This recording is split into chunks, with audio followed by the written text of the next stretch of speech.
সংগ্রামী ভাই এবং বন্ধুগণ, বাংলাদেশ জামাত ইসলামী আয়োজিত আজকের এই জাতীয় সমাবেশে এখন আমাদের সামনে বক্তব্য রাখবেন জাতীয় নাগরিক পার্টির সম্মানিত আহ্বায়ক, বিশিষ্ট জুলাই যোদ্ধা, মহান জাতীয় সংসদের মাননীয় বিরোধী দলীয় হুইপ, আমাদের শ্রদ্ধাভাজন জননেতা জনাব নাহিদ ইসলাম এমপি।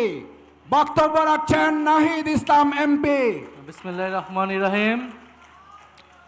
প্রিয় সংগ্রামী উপস্থিতি, বাংলাদেশ জামাত ইসলাম কর্তৃক আয়োজিত আজকের এই জাতীয় সমাবেশে উপস্থিত জুলাই গণ অভ্যুত্থানের শহীদ পরিবারবৃন্দ এবং আহত যোদ্ধাবৃন্দ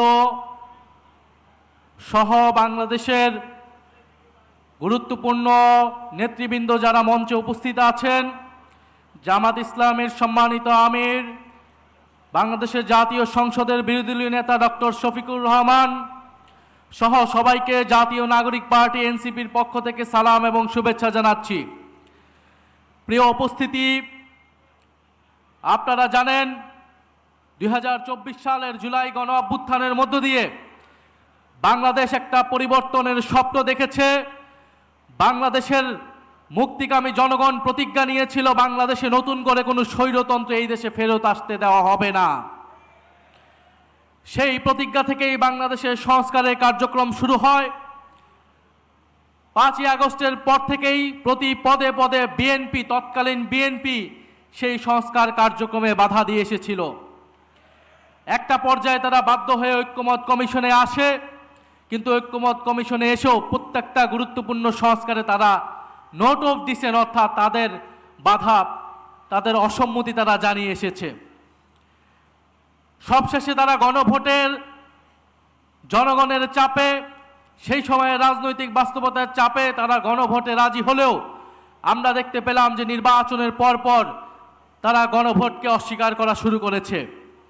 যেই বিএনপির জন্ম হয়েছিল গণভোটের মাধ্যমে, সেই বিএনপি আজকে জুলাই গণ অভ্যুত্থান পরবর্তী গণভোটকে অস্বীকার করছে। ভারতপক্ষে বিএনপি তার অস্তিত্বকেই অস্বীকার করতে শুরু করে দিয়েছে। আমরা খুব স্পষ্টভাবে বলতে চাই, বাংলাদেশের প্রত্যেকটি প্রতিষ্ঠানকে নতুন করে যে বিএনপি দলীয়করণ করছে, এটা আওয়ামী লীগের পথেই বিএনপি বাংলাদেশকে এগিয়ে নিয়ে যাচ্ছে।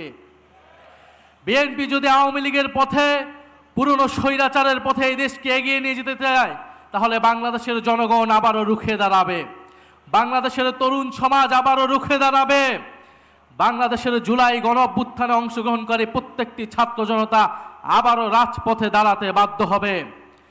বিএনপি কৃষক কার্ড, ফ্যামিলি কার্ড দিয়ে জনগণের মন ভুলানোর চেষ্টা করছে। কৃষক কার্ড, ফ্যামিলি কার্ড দিতে দিতেই বিএনপির তেল ফুরিয়ে গিয়েছে, জ্বালানি ফুরিয়ে গিয়েছে, অথচ মন্ত্রীরা সংসদে বলছে কোনো জ্বালানি সংকট নাই।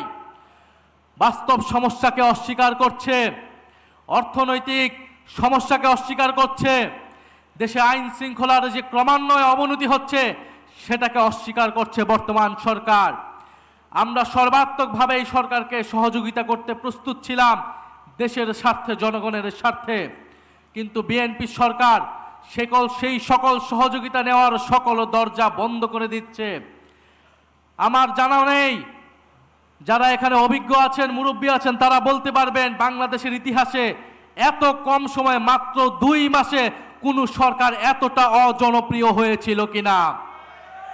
বিএনপি সেটা বাস্তবে প্রমাণ করে দিয়েছে। এই সরকার 2 মাসে যতটা অজনপ্রিয় হয়েছে, আমরা জানি না আগামী 6 মাসে তার পরিণতি কি হবে, তার অবস্থান কি হবে। আমরা দেশে কোনো অস্থিতিশীলতা চাই না। আমাদের দাবি একটাই, গণভোটের গণরায় বাস্তবায়ন করে জুলাই গণ অভ্যুত্থানকে প্রকৃত সম্মান দেওয়া, জুলাই শহীদ পরিবারকে প্রকৃত সম্মান দেওয়া, আহত যোদ্ধাদের প্রকৃত সম্মান দেওয়া। আমরা সেটার জন্য রাজপথে আছি, সংসদে আছি। ইনশাল্লাহ আমরা ঐক্যবদ্ধভাবে আমাদের সে দাবি আদায় করে ছাড়বো ইনশাল্লাহ। আসসালামু আলাইকুম।